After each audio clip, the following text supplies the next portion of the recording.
The fluorescent lights of Patterson's grocery flickered as manager Derek Walsh typed the employee ID into the system. He smirked, ready to dig up dirt on the quiet woman everyone mocked. But when he hit enter, the screen didn't load her file, it flashed crimson red. 3 words appeared in bold: Federal Restriction Notice. Within seconds, his computer locked. His phone rang. The voice on the other end made his blood run cold. Step away from that terminal. Now. Federal agents are en route. The grocery clerk everyone had underestimated for 3 years wasn't who anyone thought she was. And Derek Walsh had just triggered something that would change everything. 3 days earlier, the morning shift at Patterson's grocery in Cedar Falls, Iowa, had started like any other tedious day. The automatic doors whooshed open at 6 a.m. sharp, and Emma Pierce clocked in with the same unremarkable efficiency she'd displayed for the past 3 years. She wore her green vest, her name tag slightly crooked, her dark hair pulled back in a simple ponytail. To everyone at Patterson's, Emma was invisible, background noise in the symphony of suburban shopping. "Hey, Emma," called Jake from the produce section, his tone dripping with condescension. "Think you can handle stocking the canned goods today without needing a supervisor to hold your hand?" His cronies laughed, a sound that had become as routine as the morning announcements over the store's PA system. Emma simply nodded, pushing her cart toward aisle 7. She'd learned long ago that silence was her best defense. Words created ripples, and ripples created attention. Attention was something she couldn't afford. "She's like a robot," whispered Melissa, the young cashier who'd been there only 6 months but had already absorbed the culture of casual cruelty that seemed to permeate the store. "Does she even have a personality? I've never heard her talk about anything personal. No boyfriend, no family, no life. It's weird. Probably lives with like 20 cats," Jake replied, loud enough for Emma to hear. More laughter. Derek Walsh watched this exchange from his office window overlooking the store floor. He was 35, recently promoted to manager, and hungry to prove himself to corporate. His predecessor had been too soft, too willing to let things slide. Derek was different. He ran a tight ship, and that meant knowing everything about everyone under his command. Emma Pierce bothered him. Not because she was a problem employee, quite the opposite. Her work was impeccable. She was never late, never called in sick, never requested time off. She completed every task efficiently and without complaint. But she was a mystery, and Derek Walsh hated mysteries. He tried the friendly approach at first. "So, Emma, where'd you work before Patterson's?" he'd asked during her 6-month review, which he'd inherited from the previous manager. "Different places," she'd answered, her eyes not quite meeting his. "What brought you to Cedar Falls?" "Just needed a change." That same flat tone, polite but impenetrable. He'd checked her employment file then, found it oddly sparse.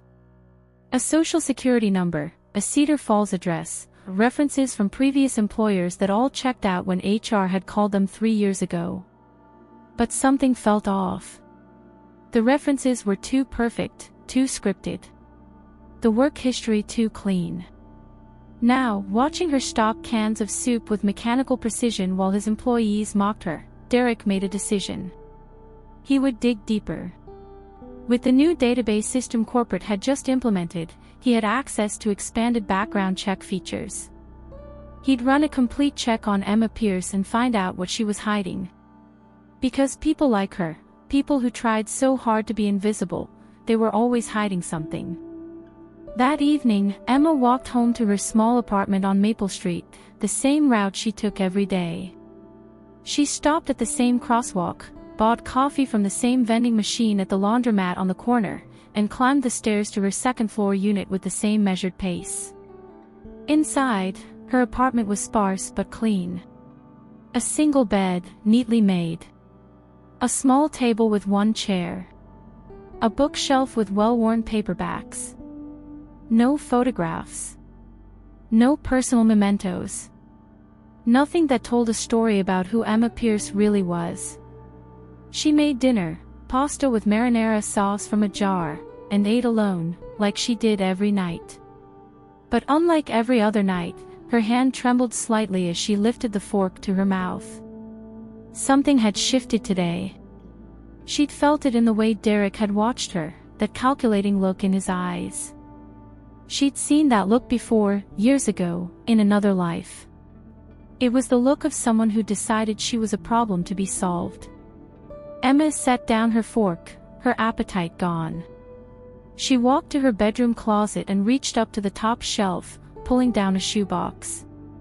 Inside was a prepaid cell phone, still in its packaging, and a slip of paper with a single phone number written in her own handwriting.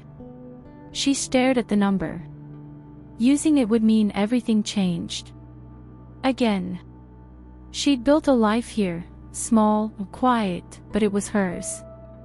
3 years of carefully constructed normalcy. But she'd also learned that survival meant knowing when to run. She put the box back and tried to sleep, though she knew it would be fitful. The next morning, Derek arrived at the store an hour early.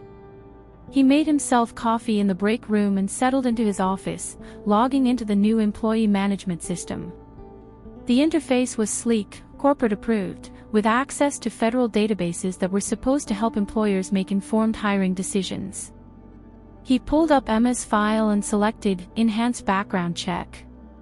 The system prompted him for authorization, which his manager-level credentials provided. He clicked Confirm. The screen loaded for a moment, a spinning circle indicating the system was searching. Derek sipped his coffee, expecting to see perhaps a hidden criminal record, maybe some debt problems, something to explain her secretive nature. Instead, the screen went black. Then it flashed red. Bold white letters appeared, Federal Restriction Notice, Unauthorized Access Attempt logged. Derek's coffee mug froze halfway to his lips. Before he could process what he was seeing, the computer screen locked completely. His mouse wouldn't move. His keyboard was unresponsive. His desk phone rang, the sound harsh in the quiet office. With a shaking hand, Derek picked up the receiver. Patterson's Grocery, this is Derek Walsh. Mr. Walsh, this is Agent Sarah Chen with the United States Marshal Service. You attempted to access a restricted federal file approximately 45 seconds ago. I need you to step away from your computer terminal immediately and remain in your office. Federal agents are approximately 12 minutes from your location. The phone slipped from Derek's hand, clattering against his desk. This wasn't possible. This was a grocery store in Cedar Falls, Iowa. Emma Pierce was a stock clerk who everyone made fun of for being boring. This couldn't be happening. But it was happening. Downstairs, Emma was beginning her shift, unaware that the carefully constructed walls around her old life were crumbling. She scanned her employee badge and headed for the break room to store her lunch, exchanging the briefest of nods with Melissa at the front register. Did you hear? Melissa said to Jake, who'd just arrived. Derek's been in his office with the door locked since before opening. Won't answer when anyone knocks. Probably doing some corporate video conference thing, Jake replied, uninterested. Hey, Emma, you're on Register 4 today. Melissa called in her backup, so we need you up front. Emma's stomach tightened. She preferred stalking, preferred the aisles where she could work alone. The registers meant interaction, meant being visible. But she simply nodded and made her way to Register 4, logging into the system. 12 minutes after the phone call, 2 black SUVs pulled into the Patterson's grocery parking lot. 4 individuals in dark suits emerged, moving with the kind of purposeful stride that made shoppers instinctively step aside. They entered the store, and the lead agent, a woman in her 40s with sharp eyes and an ID badge that read, U.S. Marshal Service, approached the customer service desk. We need to speak with your manager, Derek Walsh, immediately. And we need you to discreetly identify an employee for us. Emma Pierce. The young man at the customer service desk stammered, Mr. Walsh is in his office upstairs. And Emma, he turned, scanning the registers, and pointed. She's right there. Register 4. Agent Chen looked across the store. There, scanning groceries for an elderly customer with patient efficiency, was the woman they'd been maintaining eyes on for 3 years. The woman who'd been placed in witness protection after testifying against one of the most dangerous organized crime families in the Northeast. The woman whose testimony had put away 15 people, including the family's patriarch, for a combined 300 years in federal prison. The woman who was currently being threatened because a grocery store manager had triggered every alarm in the federal system by attempting to access her sealed file. Dispatch, Agent Chen spoke into her radio, "We have eyes on the asset. Status appears secure, but we need immediate assessment of threat level. Walsh's access attempt may have compromised the placement." Emma finished scanning the elderly woman's items, her movement steady, but something made her look up. Maybe it was instinct, maybe it was the years of training to always be aware of her surroundings. She saw the suits, saw them talking to the customer service desk, saw the way they were trying not to look directly at her while clearly discussing her. Her heart rate spiked, but her face remained calm. She smiled at the elderly customer. "Have a nice day, Mrs. Chen." It was only after the woman had left that Emma realized she'd said Chin instead of reading the actual name. Agent Chin. She'd heard them announce themselves before, years ago, in another life. Her subconscious had recognized the surname. She pressed the button for a supervisor, following protocol. "I need a bathroom break," she said to Jake when he arrived. "You just started your shift," he protested. "Female emergency," she said flatly, which made him immediately uncomfortable enough to wave her away. Emma walked calmly toward the bathrooms, but once out of direct line of sight, she diverted to the employee exit. Her purse was still in her locker, but that didn't matter.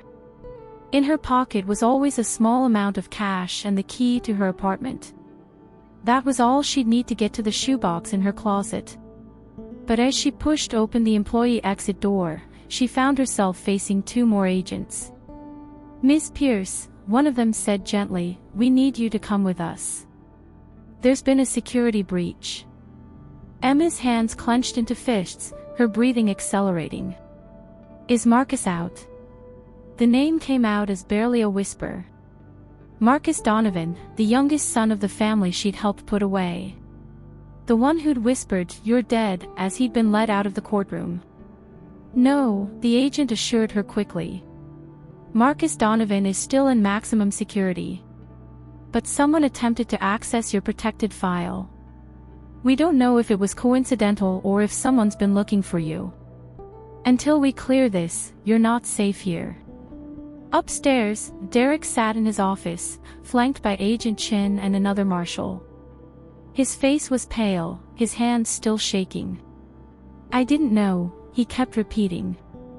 "I was just doing a standard background check. She was so secretive, and I just wanted to know." "What you wanted," Agent Chin interrupted sharply, "was to invade the privacy of an employee who was doing her job perfectly well. And in doing so, you potentially compromised a federal witness whose life is in danger from one of the most vindictive crime families in America." "Crime family?" "Emma." Derek looked like he might be sick. "She stocks groceries. She's nobody." "She's somebody who did an incredibly brave thing," Agent Chin corrected. 3.5 years ago, Emma Pierce, which is not her real name, came forward with evidence of money laundering, racketeering, and 4 murders. She worked as an accountant for the Donovan family. She could have looked the other way, taken her salary, and lived a comfortable life. Instead, she risked everything to do the right thing. Agent Chin stood, looking down at Derek with barely concealed disgust. "Your curiosity, your need to dig into someone's private life for no legitimate business reason, may have just destroyed the safe life she built. We monitor for any attempts to access her file because the Donovans have resources, including corrupt officials who might try to locate her. Your access attempt lit up our system like a Christmas tree. And if we noticed it, there's a chance someone else monitoring the same databases noticed it too. Derek's face went from pale to green. I didn't mean. No one ever means to, Agent Chin said. But intentions don't stop consequences. In a secure room at the Cedar Falls Federal Building, Emma sat across from Agent Chin and two other marshals. They'd brought her there directly from the store, not even allowing her to return to her apartment. We're still assessing the threat level, Agent Chin explained. Your manager, Derek Walsh, accessed the system out of what appears to be personal nosiness, not as part of any organized effort to locate you. However, the access triggered alerts that could have been noticed by individuals monitoring for exactly this kind of flag. So someone might know I'm here, Emma said quietly.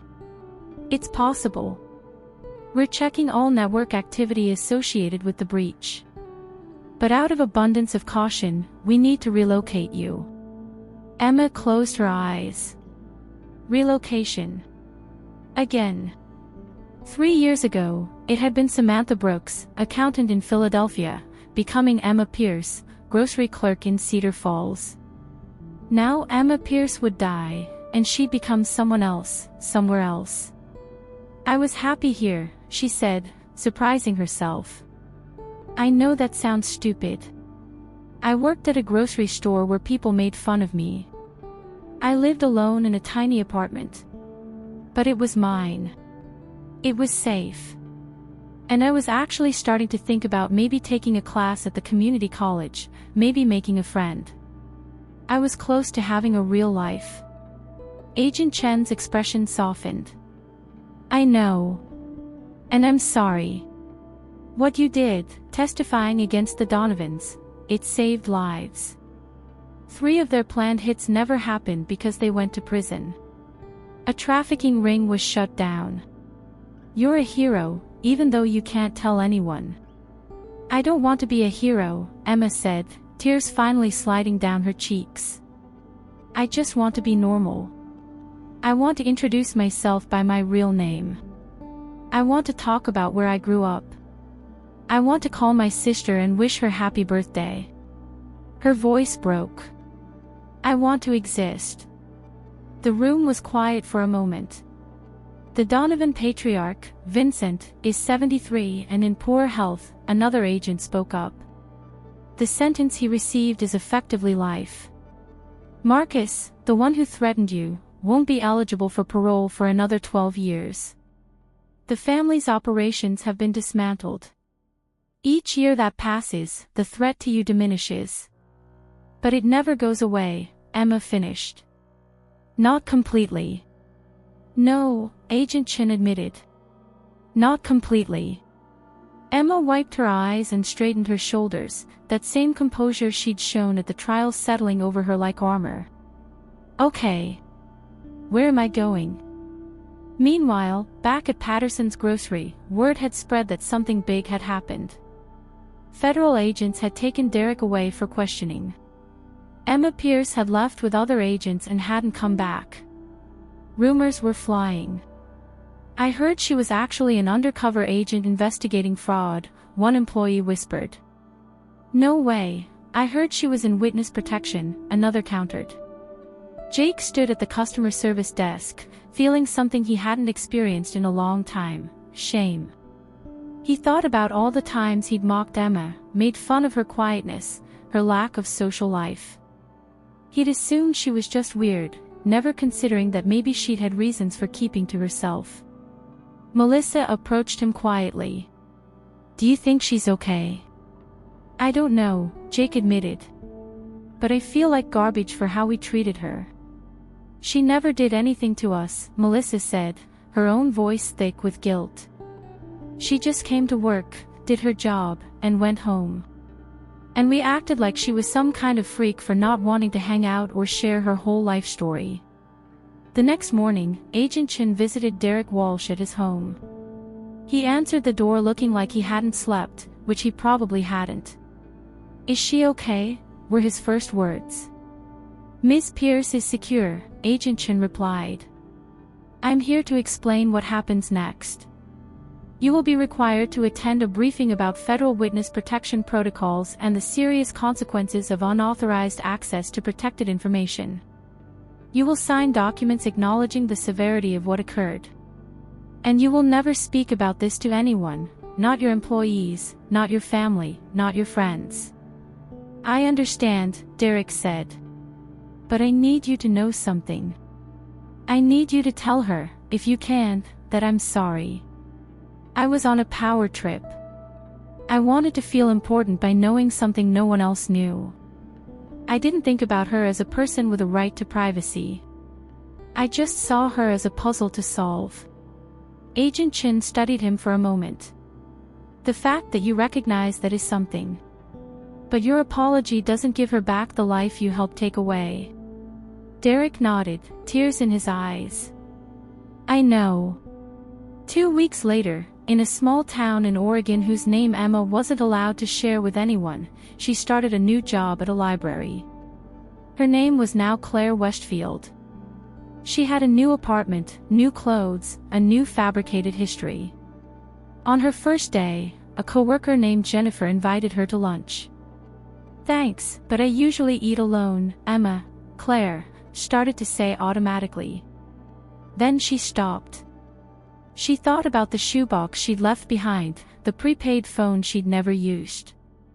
She thought about 3 years of careful isolation that had ended anyway. She thought about what Agent Chin had said about the threat diminishing with time. Maybe it was time to try something different. Maybe being invisible wasn't the same as being safe. Maybe, just maybe, she could allow herself one friend. Actually, Claire said, managing a small smile, lunch would be nice. 3 months into her new life, Claire received a phone call from Agent Chin. We've completed our investigation into the breach, the agent said. Derek Walsh's access was purely coincidental, wrong motives, but not connected to the Donovans. More importantly, we've had a development. Vincent Donovan died in prison 2 weeks ago. Marcus Donovan has entered into a cooperation agreement with federal prosecutors regarding unrelated crimes. As part of that agreement, he's provided information about outstanding threats, including any active efforts to locate you. Claire's heart pounded. And there were none. The family fractured after the convictions. Different factions blamed each other for the downfall. The younger generation, including Marcus, moved away from the family business. They wanted deals, reduced sentences, new lives. You've been safe, Claire. Probably for longer than we realized. Claire sat down heavily. So I didn't need to relocate. The threat wasn't zero, Agent Chin said carefully. Walsh's access could have been noticed by the wrong people, even if it ultimately wasn't. We made the call we thought was safest. But I wanted you to know that you're not looking over your shoulder anymore. In a year, maybe 2, if everything remains stable, we can discuss ending your protection. Ending it? Claire repeated. I could use my real name again. Potentially. It's not a guarantee, but it's possible. After the call ended, Claire sat in her small Oregon apartment, larger than the one in Cedar Falls, with a view of mountains instead of a parking lot, and cried. Not from sadness this time, but from the strange, fragile feeling of hope. That evening at the library where she worked, she found Jennifer in the break room. Hey, Claire said, I know I've been kind of closed off. I want to change that. Would you want to get coffee this weekend? Like, actually spend time together outside of work? Jennifer's face lit up. I'd love that. I was starting to think you hated me. I don't hate you, Claire said. I've been dealing with some complicated stuff. But I'm trying to do better. We've all got complicated stuff, Jennifer said kindly. That's what friends are for, right? To help each other through it. Friends. The word settled over Claire like a warm blanket. Back in Cedar Falls, Patterson's grocery had changed. Derek Walsh had been quietly transferred to a different store in a different state, corporate's way of handling a public relations nightmare that couldn't be made public. The new manager was a woman named Patricia who had a strict policy against workplace gossip and mockery. Jake had quit, unable to shake the guilt of how he'd treated someone who'd been through things he couldn't imagine. He wrote a letter to Emma Pierce at her last known address, not knowing it would never reach her, apologizing for his cruelty. Melissa still worked there, but she'd become something of an advocate, shutting down gossip about coworkers and reminding people that everyone had their own story. The story of what really happened was never publicly revealed, but the lesson lingered. The quiet person stocking shelves or scanning groceries might be carrying burdens you can't see. Kindness costs nothing, but its absence can cost everything. 1 year later, Claire received final confirmation. The witness protection requirements were being lifted. She could reclaim her original identity if she chose. The Donovan family was effectively defunct, their power scattered, their threats empty. Claire, whose real name was Sarah Mitchell, stood in front of the mirror in her Oregon apartment, trying out her old name. "I'm Sarah," she said to her reflection. It sounded strange after 4.5 years. But then she thought about the life she'd built as Claire Westfield. The friends she'd made, the book club she'd joined, the community college course on creative writing she'd enrolled in. The quiet confidence she'd developed in this new identity. She picked up her phone and called Agent Chin. "I've thought about it," Sarah said. "I want to keep the name Claire." Sarah Mitchell testified against the Donovans and then disappeared. "Claire Westfield is someone who gets to live. I'd like to make it legal, legally change my name to Claire Mitchell. Keep a piece of my old self, but move forward as the person I've become." "That's absolutely possible," Agent Chin said, and Sarah could hear the smile in her voice. "I think that's really healthy, actually." "There's something else," Sarah continued. "I want to reach out to my sister. We haven't spoken in over 4 years. I don't want to lose any more time. You can do that now. The protection is lifted. You're free. Free." The word echoed in Sarah's mind long after the call ended. She drafted an email to her sister, then deleted it. Then drafted another. Finally, she settled on something simple: "It's me. I'm safe. I'd like to talk if you're willing. I've missed you." She hit send before she could overthink it. 30 minutes later, her phone rang with a video call from a number she still had memorized. Her sister's face filled the screen, tears streaming down her cheeks. "Sarah. Oh my God, Sarah. Where have you been? Are you okay?" And for the first time in over 4 years, Sarah Mitchell, Claire Mitchell, told someone who really knew her the truth about where she'd been and what she'd survived. The conversation lasted 3 hours. There was crying and laughter and anger and relief all mixed together. Her sister had been told only that Sarah was safe but unreachable, part of a federal program. The not knowing had been torture. "I thought I'd never see you again," her sister sobbed. "Even at my wedding, I looked at the door hoping you'd somehow be there. You got married." Sarah's heart broke a little. "I'm so sorry I missed it. You did what you had to do. You probably saved lives, Sarah. But God, I missed you. I missed you too. So much." In the following months, Claire carefully rebuilt bridges to her old life while maintaining the new one she'd created. She flew back east to meet her sister's husband, to visit her elderly parents who'd been told she was in a dangerous undercover assignment. The reunion was tearful and joyful and complicated. But she returned to Oregon, to her library job and her book club and her friend Jennifer. Because Claire Mitchell was who she'd become, forged in isolation and fear but emerging stronger. She'd learned something crucial in those years of hiding: you don't need a crowd to have a life. You need authenticity. You need people who see you and value you. You need to see and value yourself. The grocery clerk everyone had mocked hadn't been weak or pathetic or boring. She'd been a woman who'd risked everything for justice, who'd survived being torn away from everyone she loved, who'd built a life from nothing not once but twice. She'd been extraordinary the entire time. It just took a federal alert for anyone to notice. As Claire sat in her favorite coffee shop in Oregon one autumn afternoon, reading and occasionally chatting with regulars who knew her name and asked about her day, she felt something she hadn't experienced in years: peace. Derek Walsh's intrusive curiosity had inadvertently given her a gift. It had forced another relocation, yes, but it had also shown her that hiding wasn't the same as healing. In Cedar Falls, she'd been invisible by design, protected by anonymity but imprisoned by it too. Here, as Claire Mitchell, she was visible, known, connected, and finally, truly safe.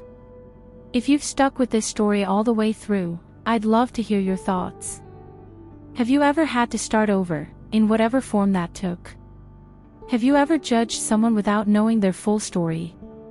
Drop a comment below sharing your experience. I read every single one and your stories matter.